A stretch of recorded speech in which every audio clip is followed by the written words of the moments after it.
శ్మశానంలో ఆయన కూర్చోపోతే ఉగ్రభూతాలు వచ్చి ఓళ్ల మీద పడిపోయి ప్రజల్ని సత్కార్యాలు చెయ్యనివ్వవని అక్కడ కూర్చుని తాండవం చేసి వాళ్ళని కూర్చోబెడతాడు.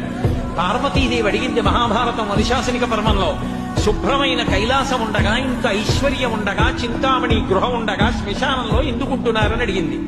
అడిగితే ఆయన చెప్పాడు, పార్వతి బతికున్న నాళ్లు అన్ని చోట్లకి వెడతారు, ఏమీ తోచట్లేదు, శ్మశానానికి వెళ్ళొద్దామని ఎవరు రారు పార్వతి.